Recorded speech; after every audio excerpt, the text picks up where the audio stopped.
Most brutal tortures of women during the medieval ages. Women who practiced witchcraft posed a threat to the stability of Christian societies. Prostitutes and adulterers endangered the institution of marriage, and a woman who spoke too loudly risked being overheard by males, including brutally punished. Punishment for women has varied from minor to severe throughout history. Historically, more stringent norms for women's behavior and roles were upheld, and a violation of these norms could result in a harsh penalty meant to remind women of their proper places in society. Let's discuss the most brutal tortures of women during the medieval ages here with us at History Unfolds. SCOLD'S bridle.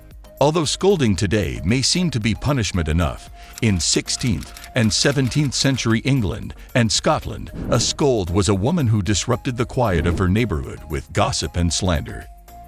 To tame the scold, an instrument of punishment was born. The scold's bridle, also sometimes referred to as branks, was a punishment for women deemed too loud or rambunctious for societal norms. The scold's bridle was as painful as it was humiliating. A mask-like device often outfitted with horns and a mask with unsettling features, the scold's bridle forced its wearer to have a sharp metal gag that would hold the tongue, literally silencing the wearer's voice.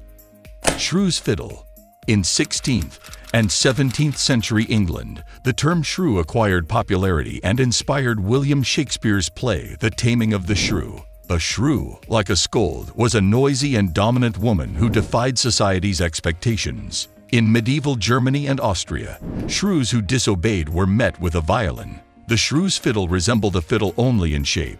With a big neck opening and two smaller wrist openings, the shrew's violin imprisoned its wearer's head and immobilized her arms in front of her face.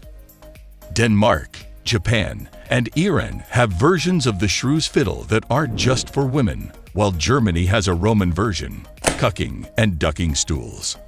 Cucking and ducking stools appeared in 13th and 17th century English punishment circles. These stools were used to punish women suspected of witchcraft, prostitution, and unruly behavior. The cucking stool resembled a toilet and was used for torture. The wearer was restrained and paraded through town on the cucking stool. Cucking stool was awkward and humiliating, but the ducking stool was life-threatening. The person punished with the ducking stool was restrained, but this chair could be lowered into the water. A person who drowned from the ducking stool was absolved of witchcraft. Drunkard's cloak. The drunkard's cloak was commonly used as a punishment for public drunkenness in 16th and 17th century England, though it was also adapted for promiscuous women. The name of the drunkard's cloak provides a fairly rich image of its device, which is a wooden barrel, an empty beer cask, worn as a shirt, with one hole for the neck and two holes for the arms. This incredibly heavy barrel was painful as well as humiliating. Its wearers were forced to parade through the streets of the town, hearing insults shaming their behavior. Marking and tattooing. A Plymouth Colony rules from 1658 required adulterers to mark their clothing with an A or AD, like Hester Prynne. Adulterers seen in public without their letters were whipped and humiliated. Pricking and scratching.